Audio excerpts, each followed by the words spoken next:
എന്താണ് വിജയ? അല്ല സാറേ, എല്ലാം കൂടിയും വിറക് വെട്ടാനെന്ന് പറഞ്ഞ് കത്തിയും കൊടാനും കൊണ്ട് കേറിക്കോളും കാട്ടിലേക്ക്.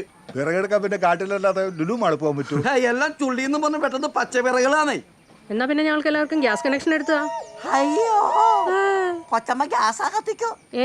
അതെന്താ? ഞങ്ങള് ഗ്യാസ് കത്തിച്ചാ കത്തില്ലേ? പൊട്ടിത്തെറിച്ച് ചാവാണ്ടിരുന്നാ മതി. ഓ, അത് പറഞ്ഞപ്പോഴാണ് ഞാൻ ഓർത്തത്. നമ്മുടെ ഗ്യാസ് തീർന്നോ? അടുക്കളയിൽ ആരാളുള്ളത്? അടുക്കളയില് സുധീറേ. Good morning sir. Good morning. താനാണോ സുധീർ? ഒരാളെ പോലെ 7 പേരുണ്ട്. അറ്റസ്റ്റേഷൻ വല്ലതുമാണെങ്കിൽ ഇവിടെ നടക്കില്ല. അയ്യോ സാറേ, ഞങ്ങൾ പുതിയതായിട്ട് ജോയിൻ ചെയ്യാൻ വന്നാ. ഇവിടെയോ? ആ, ഇവിടെ ഉള്ളവർക്ക് തന്നെ പണിയില്ലാതിരിക്കാനുള്ള മക്കളെ. സാറേ, അടുപ്പത്തേക്കൊന്ന് നോക്കിയേക്കണേ. ആ, വന്ന ഉടനെ പണിയായല്ലോ. അടുക്കളയിലേക്ക് കയറിക്കോ. മുരിങ്ങയിലെ ചക്കക്കുരുട്ട് അടുപ്പത്ത് വെച്ചിട്ടുണ്ട്. തീ നോക്കി അധികം കുറുകാതെ ഇറക്കി വെച്ചോ.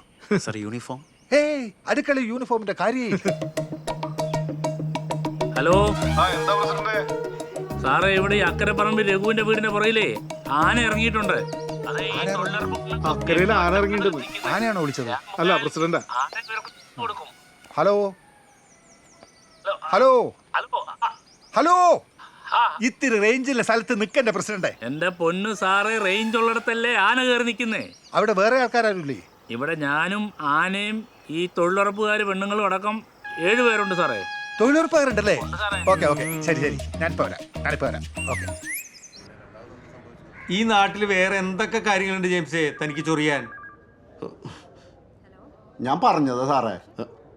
സാറേ, ആക്ച്വലി എനിക്കുണ്ടാക്ക്. ഒന്ന് എടുത്തു കൊടുത്ത് അവസാനിപ്പിക്കണോ? കൊടുക്കാം സാർ. തോക്കും കുന്തവും. നന്നായി സാർ. ആരെങ്കിലും ഇത്തിരി വെള്ളം കൊടുക്കട്ടാ. മത്തച്ചായോ, എത്ര കാലം എന്ന് പറഞ്ഞാൽ ഈ നിയമത്തിൻ്റെ ഒക്കെ പുറകെ നടക്കുന്നേ. ഞാൻ CAയോടൊന്ന് ഘടിപ്പിച്ചു. ഒന്നുമില്ലെങ്കിലും ഞങ്ങൾ ഒരേ നാട്ടുകാരും പള്ളിക്കാരും ഒക്കെ അല്ലയോ. ഏതായാലും സാധനം കിട്ടിയല്ലോ, എന്നാ ഒപ്പിട്ടേച്ച് കൊണ്ടുപോയിക്കും. ഓ, നോക്കാനൊന്നുമില്ല, സാധനം അത് തന്നെ. മത്തച്ചായോ, പഴയ നാടൻ നോക്കാ. ഉദ്ദേശിച്ച പോലെ പൊട്ടണമെന്നൊന്നുമില്ല. ഇപ്പൊ പൊട്ടിക്കണമെന്നില്ലേലും ഇപ്പൊ പൊട്ടും. അങ്ങനെ പൊട്ടിക്കേണ്ടി വന്നാല് മാത്രം ചാവുന്ന വരെ മതി. പോട്ടെ. ആയിക്കോട്ടെ.